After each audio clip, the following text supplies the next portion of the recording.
Selamat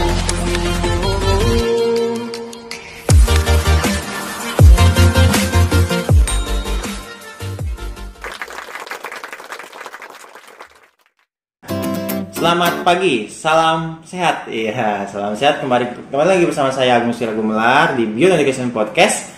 Dan mudah-mudahan semuanya warga negara Indonesia dan siapapun itu, dimanapun itu, dan apapun kondisinya, tetap selalu menjaga kesehatan, protokol kesehatan. Dan sekali lagi dihimbau bahwa vaksin tidak jadi info sosial. Mohon maaf salah itu. Oke, jadi kita selalu akan sharing-sharing ya Pak. Akan sharing-sharing kepada semuanya. Dan terkait coaching, motivating, dan lagi-lagi parenting juga. Dan bisa langsung dilihat di YouTube-nya. Terus juga teman-teman kalau misalnya mau download videonya silakan, di YouTube tersedia menggunakan YouTube downloader dan lain-lain. Dan bisa diputar-putar, diulang-ulang agar mendapat pemahaman yang sebaik-baiknya pemahaman gitu. Jadi silakan kalau misalnya ada yang mau komen juga silakan di sini, dan kami nanti akan memberikan kepada teman-teman sesuatu yang memang surprise gitu dari kita di akhir tahun, yaitu adalah info-info dan materi-materi yang sebelumnya belum pernah ada.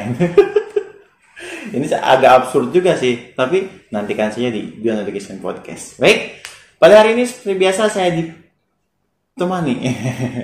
Bukan ditemani sih, emang dari kemarin ya kita selalu bersama-sama menemani teman-teman viewer semuanya, yaitu dengan Pak Doni. Halo teman-teman semuanya. Ya Pak Doni, ada ini nih, ada informasi nih. Oh iya, apa nih?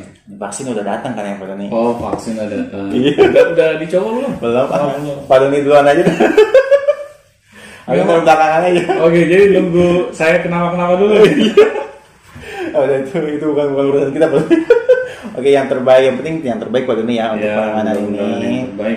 Dan mudah-mudahan juga menjadi salah satu solusi gitu untuk meredakan pandemik ini, karena di pandemik ini semakin banyak terdampak beberapa sektor Pak ya, terutama pendidikan gitu kan, yang harusnya sekolah tidak sekolah gitu, yang harusnya mereka misalnya kuliah juga seperti itu, mahasiswa gitu kan, yang harusnya kuliah tidak kuliah. Nah, ini ada viewers nih Pak yang terdampak juga.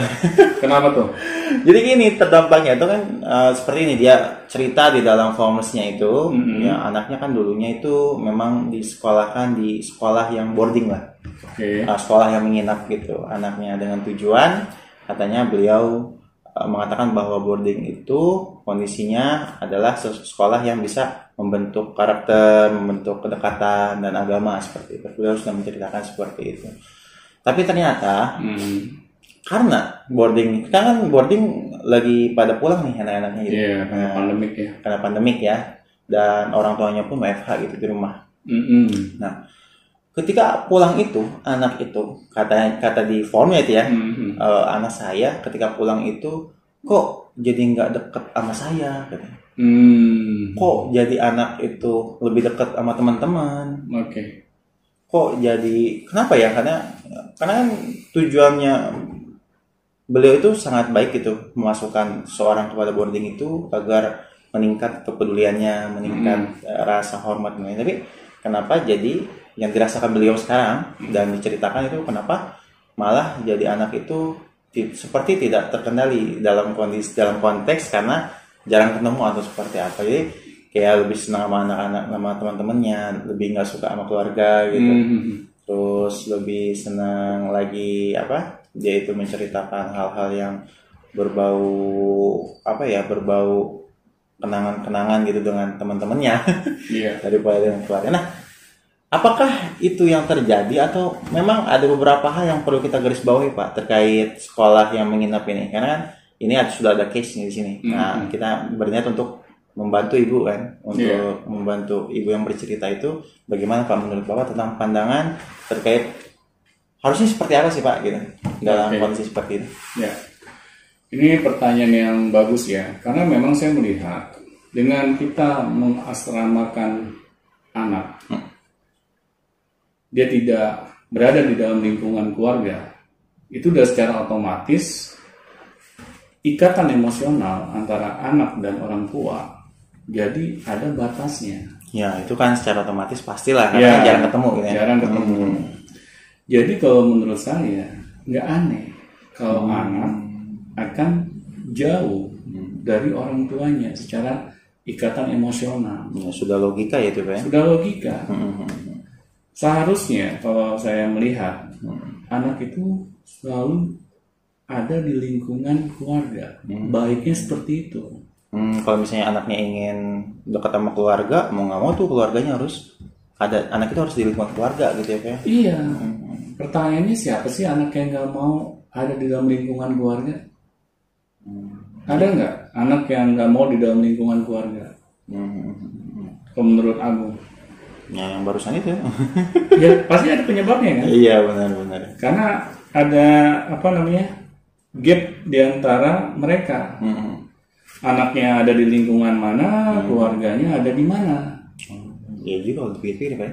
Iya, itu udah hukum alamnya seperti itu. Kalau kita ya mohon maaf ya, seperti menjauhkan anak dari keluarga, pastinya anak akan merasa asing dengan keluarganya. Kan dia merasa lebih dekat dengan teman-temannya yang ada di dalam asrama. Iya di tempat menginap itu lah Pak ya? Iya benar. Nah itu juga akan berlaku kepada siapa saja, bukan anak ibu itu saja. Karena sudah banyak kasus yang saya pernah lihat secara langsung. Kalau anak sampai diasramakan, apalagi karena orang tua ini sudah merasa bahwa saya udah nggak sanggup lagi nih ngedidik anak saya. Saya udah kehabisan kata-kata. Alasan seperti itu. Iya, karena kebanyakan orang tua mengapa sampai menjauhkan anak dari keluarga? Karena sebagian besar ya sudah merasa tidak sanggup mendidik anak-anaknya.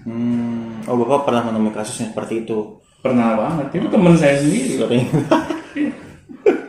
Ya dia waktu itu kan pamit sama teman-teman. Maaf nih, kayaknya kita nggak akan nongkrong bareng lagi. Maksudnya teman Bapak sekelas? Teman saya sekolah. Iya. Terus saya tanya, kenapa? Ini gue diminta sama orang tua, ya istilahnya tuh mondok lah. Gitu. Untuk seterusnya nih, saya tanya, iya, oke deh. Ini ya, jaga diri lo baik-baik. Nah ternyata setelah 3 bulan, saya kok ketemu dia lagi gitu di sekolah. Saya tanya, kok lo balik? Nggak jadi? Waduh, gue nggak kuat. Jadi pada dasarnya Pak, kalau misalnya anak itu diberikan pendidikan yang menginap seperti itu, sebenarnya itu tuh sudah cukup mewakili pendidikan keluarga dan orang tua atau tidak Pak sebenarnya? Kalau menurut saya perlu. tidak. Karena apa? Karena orang tua ingin anaknya itu 100% dididik oleh orang lain. Seharusnya kan kita sebagai orang tua menyadari bahwa anak ini masih butuh figur orang tua. Mereka masih butuh yang namanya kasih sayang yang orang tua berikan kepada mereka. Tetapi ini malah dihentikan. Kita kasih tanggung jawab ini kepada orang lain. Sedangkan orang lain juga mungkin nggak akan merasa punya feel seperti mereka ini, anak-anak kita ini, ya, seperti anak sendiri. Iya, karena kan banyak gitu yang diurus gitu ya. Iya, kan akan sulit gitu. Anak kita mendapatkan perhatian yang yang penuh dengan kasih sayang. Dan kalau ini sampai tidak anak itu rasakan, anak akan memiliki mental yang lemah. Dan kalau misalnya sampai anak merasa, waduh, gue dijauhkan dari keluarga ini, sepertinya orang tua gue udah nggak sayang lagi nih sama gue. Nah, kalau bisa berpikir seperti itu gitu ya. Iya, itu bahaya. Iya. Saya takutnya anak ini malah nanti suatu saat akan bikin onar. Misalnya dia bikin onar di tempat asramanya, dia cari gara-gara di sana, cabut gitu ya. Iya, karena kan kayak teman saya ini kan, kabur dia. Ya karena dia juga udah tingkat SMA ya, iya. Badannya juga udah besar gitu. Ya beranilah dia melakukan hal itu gitu kan. Nah ini yang menurut saya sepertinya kurang adil bagi anak. Kalau kita menjauhkan anak dari keluarga. Seharusnya orang tua menyadari mengapa anak misalnya menjadi bandel, menjadi kurang bisa diatur. Pasti ada diri kita yang menjadi penyebabnya. Kembali lagi ke diri orang tua. Pasti. Karena di agama aja sudah dijelaskan begitu detail gitu bahwa anak ini adalah tanggung jawab 100% orang tuanya. Kalau sampai kita gagal mendidik anak, ya pasti akan ada konsekuensinya nanti. Itu udah dijelaskan sampai Nabi sendiri menjelaskan di hadis-hadisnya. Kalau itu yang sudah dijelaskan oleh agama begitu detailnya, ya masa sih kita masih menyerahkan pendidikan anak kita kepada orang lain gitu, 100%. Iya, termasuk kepada sanak keluarga juga mungkin ya Pak? Maksudnya? Sanak keluarga misalnya kepada dititipin ke uaknya. Iya, kalau orang tuanya masih hidup, ya jangan lah. ya buat apa? Misalnya kita belum dikaruniai anak, terus kita berdoa siang malam minta anak. Pas udah dikasih kita titip. Ya terus kita ngapain berdoa minta anak ya kan? Malah ngurusin orang lain gitu. Nah, bagaimana kalau misalnya sudah terjadi nih Pak? Nah, cara merecovery-nya seperti apa Pak? Karena kan udah lama tuh anak itu di sebuah sekolah menginap gitu. Nah, kita kan sebagai orang tua ingin melakukan pendekatan lagi mungkin ya. Nah, pendekatan lagi kepada anaknya, bagaimana agar bisa anaknya itu bisa dekat lagi, pulang jadi lebih baik, lebih harmonis lagi. Itu kira-kira seperti apa Pak caranya? Ya sudah, orang tuh jangan marah. Kamu nih udah sediain mama. Bukannya dibetah-betahin. Iya. Kalau itu malah jadi sikap kita, ya sama saja. Tujuan kita di awal ingin membuka diri kepada anak ya akan gagal. Dengerin apa yang menjadi keluh kesahnya anak. Kalau misalnya anak memang tidak betah dan alasannya tepat, ya sudah. Rangkul anak untuk kembali lagi ke rumah. Iya juga ya, mau tidak mau seperti itu ya. Iya. Karena kan sudah terlanjur gitu. Iya, kita jangan hitung-hitungan ini lagi, uang lagi gitu. Saya udah keluar uang sekian nih, masa nggak sampai lanjut? Rugi dong saya. Berarti kita sama anak hitung-hitungan. Jadi ketika anak itu meminta untuk misalnya tidak betah itu jangan dipaksakan gitu. Jangan dipaksakan. Karena kita udah bayar setahun nih. paket paket setahun misalnya kan karena ada sebagian yang seperti itu ya, untuk bayaran sekolah gitu. Kita merasa sayang karena anak berhenti di tengah jalan misalnya. Ya sudah, yang namanya jadi orang tua kan perlu pengorbanan. Kita nggak bisa sama anak hitung-hitungan gitu. Ya kita aja kan istilahnya kalau jadi anak terus orang tua kita hitung-hitungan, apakah kita mau digituin? Nih ayah udah ngeluarin nih selama kamu tinggal sama ayah, makan kamu sekian, jajan kamu sekian, ganti. Ya kalau kayak gitu kan lucu gitu. Iya, masa kita sama anak kandung kita seperti itu minta balik modal? Iya. Emangnya kita investasi bikin warung gitu kan? Iya, kita harus ini ya, maksudnya harus tega gitu ya dengan apa yang telah kita keluarkan ya. Iya, kita harus ikhlas. Ikhlas gitu. Iya. Karena kalau kita nggak ikhlas, misalnya apa yang kita investasikan ke anak nih berakhir sia-sia, ya sudah pasti ada pembelajaran di situ. Jadi jangan sampai kita merasa bahwa tidak ada hikmah gitu dari setiap kejadian. Nah, di sini kita harus mau selalu koreksi setiap tindakan kita, setiap apa yang kita lakukan. Kalau misalnya ternyata dampaknya kurang baik, ya sudah kita evaluasi. Nah, di sini orang tua kalau sampai mau melakukan hal itu, anak akan melihat bahwa orang tua saya emang benar-benar memberikan kasih sayangnya itu tidak setengah-setengah. Dengan hadirnya orang tua dalam hidupnya gitu ya. Orang tua saya ternyata emang benar-benar mencurahkan segala kasih sayangnya untuk saya. Dan itu anak bisa merasakan. Pasti. Kalau kita hitung-hitungan malah anak merasakan, oh begini ya. Nanti yang saya takut pas kita sudah tua, anak akan menggitukan kita. Oh dulu lo hitung-hitungan nih, lo sekarang udah tua, nggak berdaya, gue hitung-hitungan sama lo. Nah itu kan bahaya. Iya benar. Karena saya pernah loh dengerin curhat gitu dari orang yang mengantarkan majikannya itu ke panti lansia. Setelah saya ngobrol sama orang yang tugasnya nganterin lansia ini ke panti lansia, dia cerita banyak orang-orang yang tinggal di panti lansia itu nggak terima sebenarnya ketika anak yang menitipkan di sana. Mereka kalau boleh milih, mereka lebih baik tinggal sama anak-anaknya. Tapi kenapa kok anak-anaknya sampai tega gitu memperlakukan orang tuanya seperti itu? Pasti ada sebabnya. Apakah anak belum merasa juga dibegitukan oleh orang tuanya, nggak diberikan kasih sayang yang full? Akhirnya pas anak sudah dewasa merasa bisa mandiri, udah punya kehidupan, dia merasa orang tua kok kayak nyusahin saya. Ya udah, dulu kan gue diboardingin, sekarang orang tua saya boardingin. Iya, iya kan? Jadi efeknya sampai ke situ ya, Pak. Bisa dampaknya seperti itu. Jadi iya. Ternyata yang dikata anak-anak itu pun, jadi kita harus berpikir panjang gitu, Pak ya. Iya. Nanti anak-anak pun menjadi besar, nanti juga jadi kita harus punya empati gitu minimal gitu. Apa yang dirasakan anak-anak itu apa harus. Gitu. Karena kasihan gitu, mereka ini dalam masa tumbuh kembang yang sedang benar-benar momentumnya gitu. Tapi kalau kita tidak menggunakan momentum ini untuk membangun kedekatan emosional yang maksimal kepada anak kita, ya pasti akan hasilnya kebalikannya.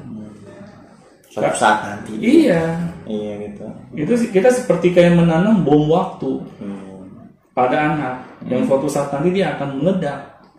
Kalau sudah meledak, kita siap nggak menerima konsekuensinya?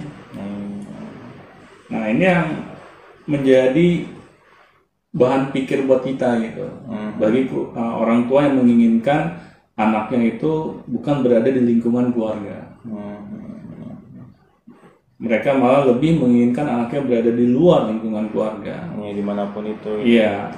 Tapi apakah ada saatnya Pak ketika anak itu harus mandiri keluar gitu, atau misalnya mencari sesuatu, kita silakan lah gitu, bagaimana Pak? Kalau menurut saya sih setelah lepas SMA. Oh, dengan umur SMA seperti itu. Kecuali ya. Misalnya anak kita punya bakat di suatu bidang, yang mana ketika dia harus mengasah bakat ini membutuhkan treatment yang spesial. Misalnya dia harus menginap di sebuah camp gitu ya, ada camp for apa gitu, sekolah bola misalnya. Misalnya anak ini udah kelihatan bakatnya nih dari kecil, dia luar biasa nih kalau main bola itu keterampilannya itu tingkat tinggi gitu kan. Sayang kalau sampai apa yang dia miliki ini bakatnya tidak diasah dengan maksimal. Dan ternyata ada sebuah sekolah bola yang menginap yang mengharuskan anak ini stay di sana. Oh, jadi kalau anaknya atas dasar keinginannya dia itu diperbolehkan. Iya, kalau saya sih masih memberikan izin, tapi orang tua juga harus sering menjenguk. Controlling gitu Pak ya. Controlling, jangan sampai dilepas. Tapi memang kalau misalnya sekolah sepak bolanya ini beda negara, ini lain soal ya, mungkin akan ada halangan untuk berkunjung secara fisik gitu. Tapi tetap kita harus menggunakan komunikasi yang lain gitu. Video call atau telepon biasa gitu kan. Yang penting tetap ada kontrol. Tapi tujuannya karena memang anak kita yang meminta.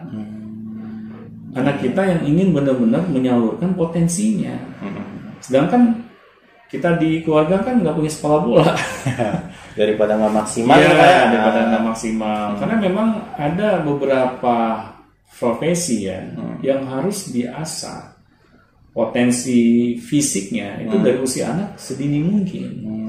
Dan itu dengan orang yang ahli harusnya Pak ya? Harus dengan orang yang ahli yang punya expertise di situ gitu kan. Pengalaman di situ. Pengalaman di situ ya, pakarnya lah gitu.